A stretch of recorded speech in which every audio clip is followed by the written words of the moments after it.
Okay, honey. What do you define as shadow work? What does that God. entail for you? Pain in the ass. It's ridiculous. Well, it's...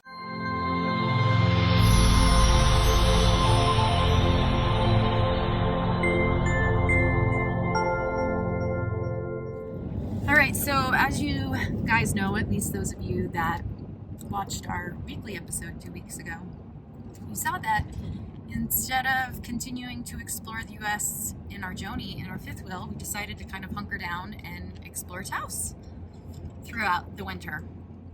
So what we decided to do with our weekly episodes is just share our exploration of Taos and the beauty of Taos with you all, as well as, of course, funny and inspirational things, and some teachings on the things that we love to talk about, which is growing ourselves, expanding our consciousness, being on a spiritual path, all of those things. So in our weekly episodes, you guys get all of those things. You get beauty, exploration, being outside, exploring nature. You get funny stuff from us being silly. You get Murphy stuff, all the cuteness of Murphy. You get conversations around, again, deeper exploration of the mind, body, soul, spirit. You get talks about ketamine. You get talks about how to become a better person, what we do, all of these things. You get all these things. So with this week's episode, that's exactly what we're going to do, is we're just going to share our exploration of Taos and maybe you should share the beauty we see in it. Like you're seeing right now. If you turn the camera, you Well, can I can't turn the camera right now. Oh, boy. But I will. I will stop it, and I'll show you guys the beauty that we're doing, and the complete nonsenseness of us too. I mean, would you just turn the camera around and see so they can see where we're at?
Hi. Hi. Hi.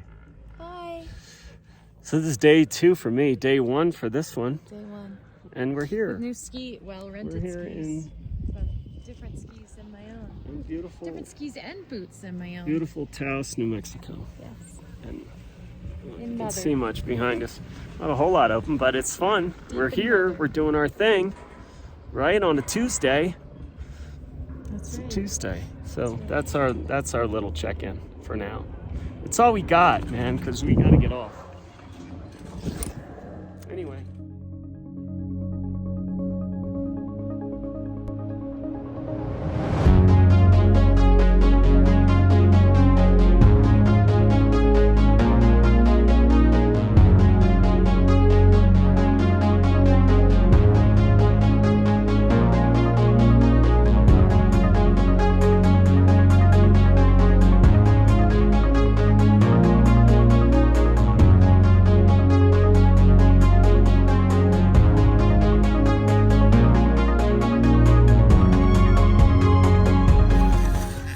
trying to back there rush and catch up with you, and then I'm like, why am I doing that? Just slow down, slow down. Yeah.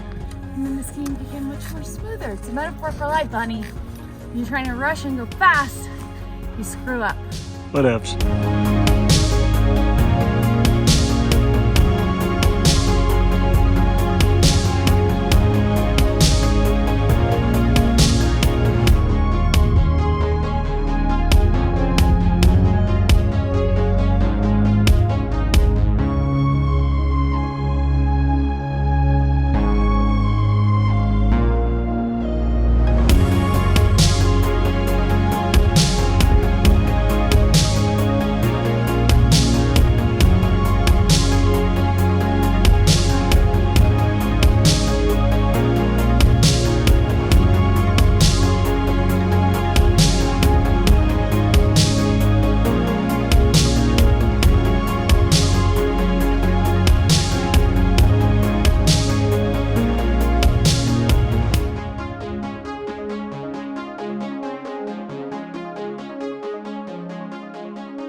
What?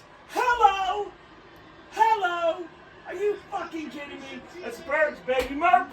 Merp! Merp! I mean, come on. My boy. What are you doing?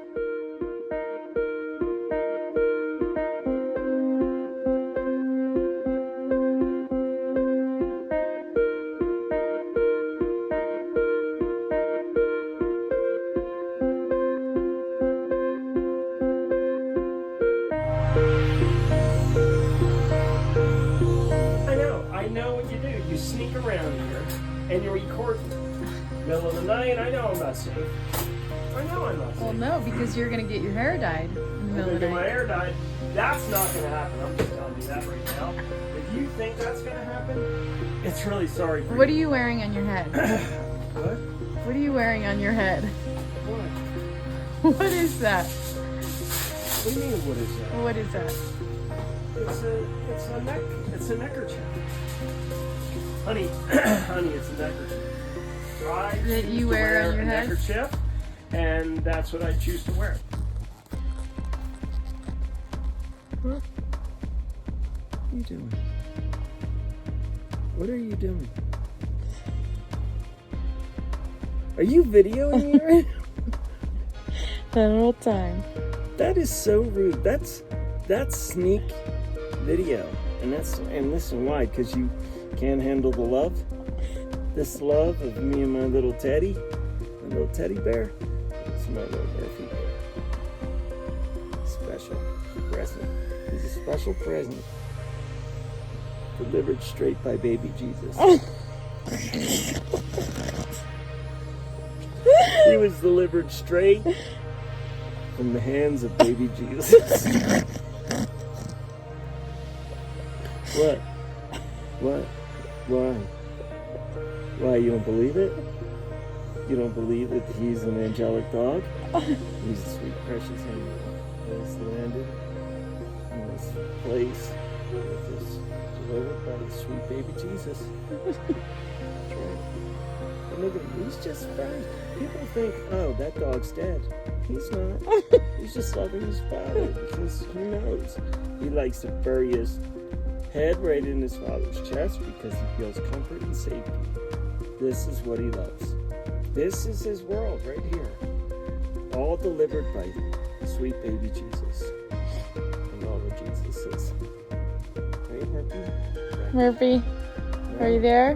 No, he's Murphy, not. are you alive? He's in daddy coma. Murphy. Right now. He's in daddy coma. Murphy. Murphy. He's Murphy. in daddy coma. Murphy. You just woke him out of a sound daddy coma. Murphy, are you there? Are you alive? He's like, what's the Are you problem, alive, Mom? Murphy? Oh. Oh, Murph, I love you, but your breath is like freaking rotten.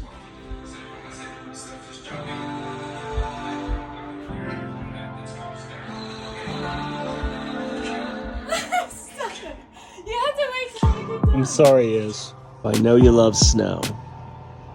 So I figured we would share what we get to see today. There's lots of snow out there. And look at the mountain. See, that's the live feed of the ski resort. Lots of snow. I know you love snow.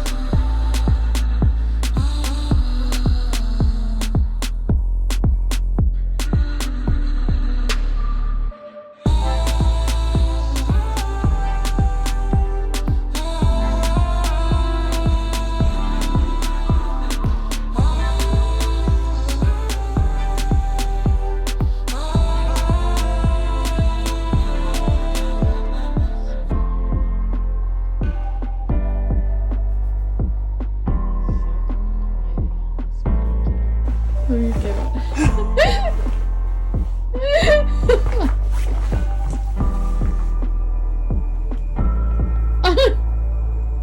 What are you doing now?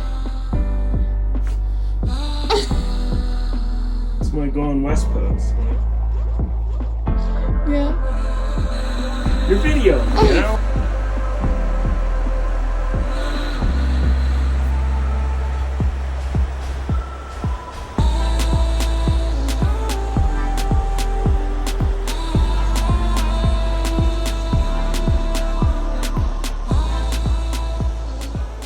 How you doing? Really giving a smile? Oh, there we have it.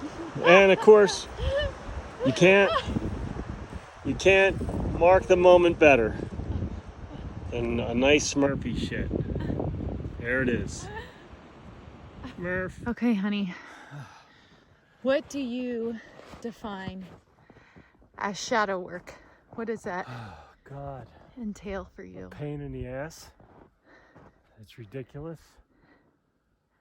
Well, it's letting out old. It's letting out old, I call it dimensional energy, and letting more light in. So the more light comes in, the more it lights up the shadow, the dark.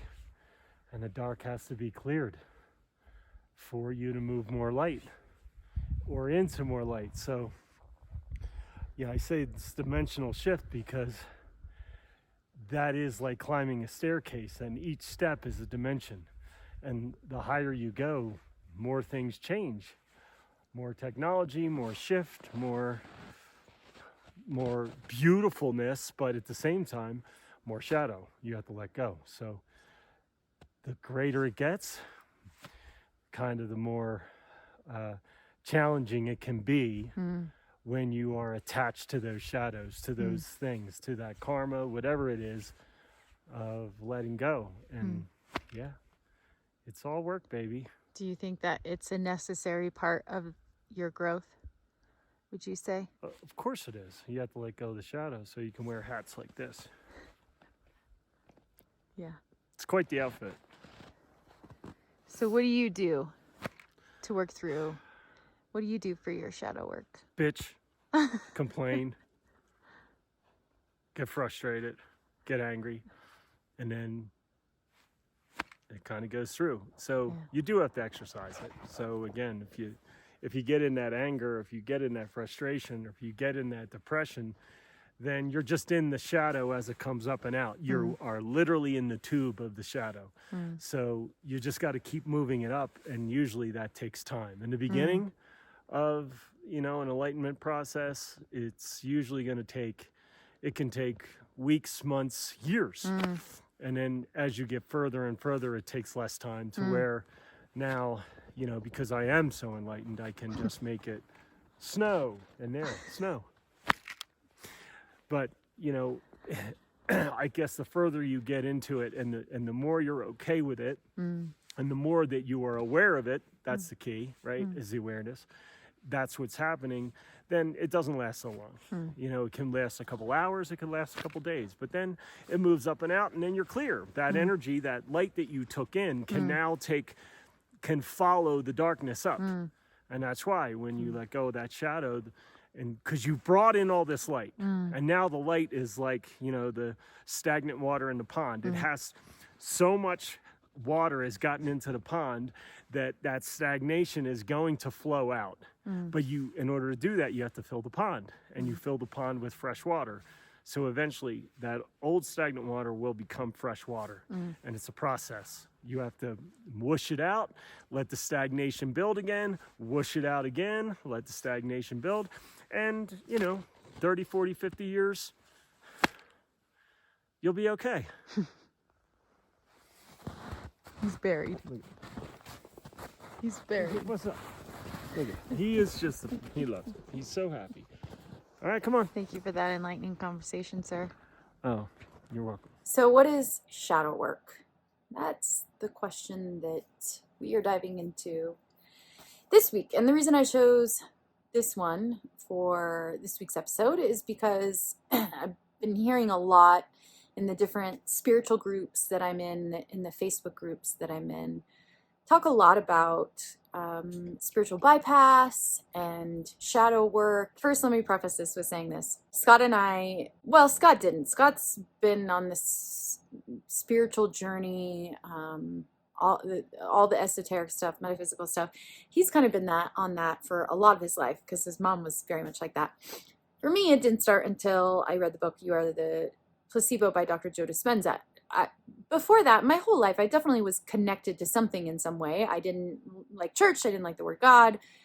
I didn't resonate with it being outside of me, or teachings of religion never resonated with that. Always felt like there was more to the story. Always felt like believed in ghosts and psychics and things like that. So I did have some sort of a foundation, I guess you could say, for it. But really, when Scott and I started our journey together, that began with doing the work of Dr. Joe Dispenza. And we met at one of his meditation retreats and created a really tight-knit community within a smaller community within the larger Dr. Joe community, and really became like a family. And so we went to a lot of workshops and was very deeply ingrained in that community. And if any of you that watch this have followed the teachings of Dr. Joe Dispenza, he talks a lot about retraining your brain and learning how to use meditation basically to create the self and the life that you consciously want instead of the life that you hate.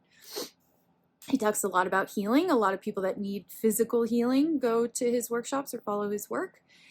And, the main idea of what he's teaching basically is to retrain your brain to a new you, that basically you're addicted to the self you don't like and you need to create a new you. And you do that by creating new neural connections in the brain. So what that means is getting over the habitual self. So throughout your day, when you would just go into groundhog mode, you would go unconscious, you keep doing the same things, you keep thinking the same thoughts, you keep living the same life. And so what he teaches is how to interrupt that. I never even heard of the word spiritual bypass or shadow work. I hadn't heard of those things even when I was in his community. It really wasn't until we weren't really in that community anymore that I started to hear a lot more about shadow work.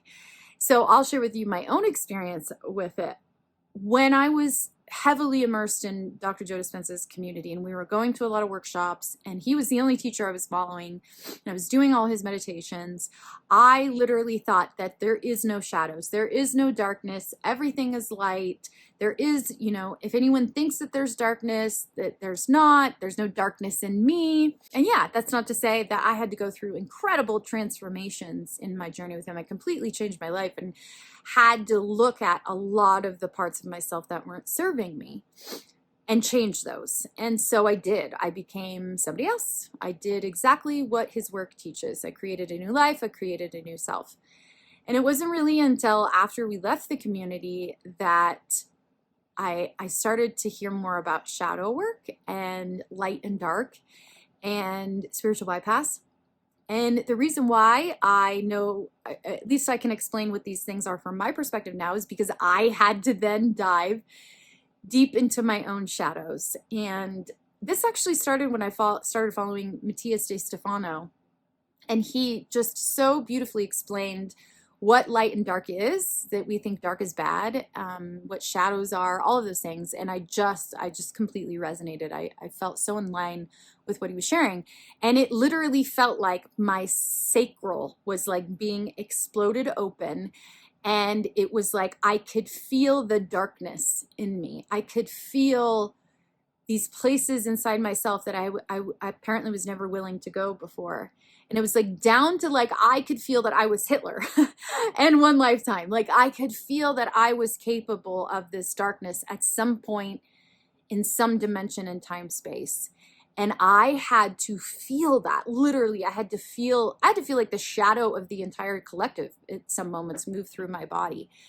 And this opened up the journey for me to, it's like I did all the light work in Joe. And then this next phase was really to go into my darkness and go into the shadow self and go into the parts of me that the light hadn't been brought into. And so this was a couple-year journey. It's not like this happened overnight.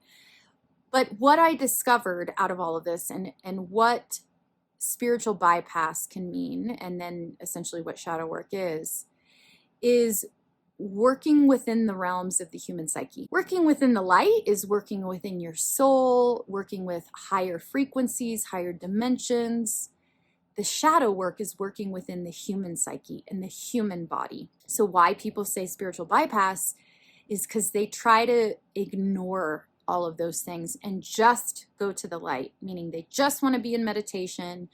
They don't know how to integrate into their body. So they're stuck on this chase. I did it. They're stuck on this chase to, maybe use a lot of psychedelics or maybe go to a lot of, spiritual workshops to not integrate into themselves as the human aspect of themselves, because we all have a human aspect. We're experiencing a human aspect that has a psyche and has emotions.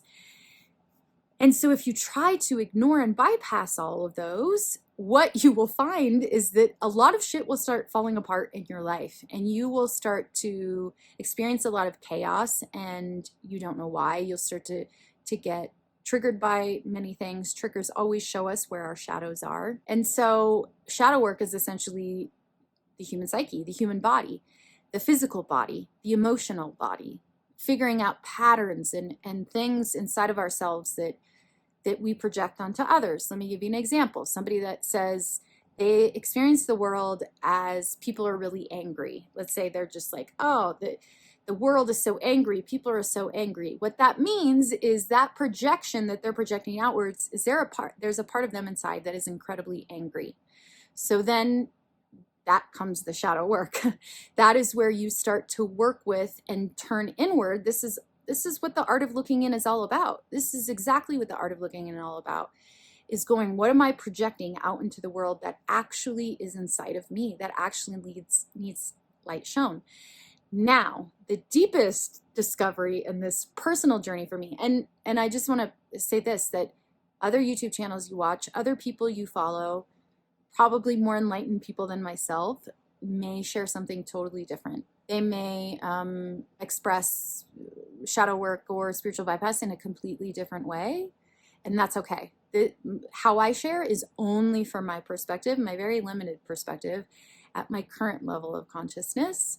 And so, what you hear from me may be something totally different than what you hear from somebody else. It doesn't mean one is right and one is wrong. It just means this is my own personal experience and perspective on what shadow work. So I'm only coming from my experience and how I've been able to, how I work through this in my life. Not been able to, because it's a constant process. I'm always finding the balance. What I was trying to say in the beginning, and in the spiritual communities, I'm seeing people really kind of, they sort of make it a two-party system is what I'm seeing. Meaning that there are people on one side saying, no, you must, only go to the light and don't go into the trauma and don't do any of that. And then there's those that are like, well, you have to do shadow work or you can't go to the light. And either or, not in balance, can be destructive. It can lead to not bringing you into full alignment and balance with the truth of who you really are. So everything in balance. I believe that we need both of those things. And the really amazing thing is that when you can navigate that journey on your own, meaning when you know you need to dig into the shadows in your emotional body and your physical body, and when you need to just autocorrect and stop going back to the same story and the same patterns, and you actually need to move past that. When you can learn to navigate that within your life, holy moly, that is what self-empowerment is. That is what I help guide people through.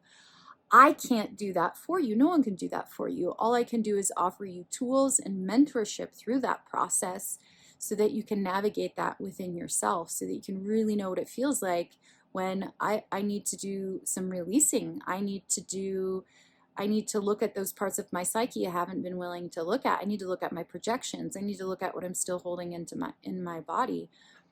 Or, like I said, I need to stop thinking in negative thought patterns that I have before. I need to start thinking about what I'm grateful for instead of what could go wrong. So that's the difference, is knowing those two things. But what I have had to do is understand that everything that I project out into the world usually is a part of me that I've been unwilling to look at. And a lot of times we're unwilling to look at that because we're scared it makes us a bad person. If we look at the part of us that is angry, we judge that and we say, well, we're bad for being angry. And so the psyche and the ego has blocked that from it. That's why it's called a shadow. We can't see it. It's in the shadow. But once we're able to turn inward and see that splintered part of our psyche that we hid away, once we're able to bring that into the light and more importantly, love it. That's what ascension is complete unconditional love for all parts of ourselves. Not just the light parts, the good parts, the whatever, all aspects of the psyche. And once we can do that, that is the epitome of bringing more light into your body, into your mind, into your soul, and then obviously, therefore, into the world. So what is shadow work? Shadow work is being willing to go into our lower three centers, our lower three energy centers, our lower three chakras, and bring light into the aspects of ourselves that we have hidden. And when we do this, we project less onto the world, and we bring more love to ourselves and compassion to ourselves, and then therefore do that with everybody else. So I believe it's an essential part of the spiritual aspect in balance, because you can get lost in shadow work as well. You can get lost in always trying to heal and always trying to remove, and you're not really living life then. You're always looking for something to heal, instead of just allowing when it comes up to let it move through you and bring more love into the darkness, more light into the darkness, and then move on and continuing creating things that you do want in your life and focusing on those and staying in connection with the truth of who you really are as a soul. So there was a very long explanation of what shadow work is. Hopefully it helped you. Let us know in the comments your thoughts or experiences with shadow work.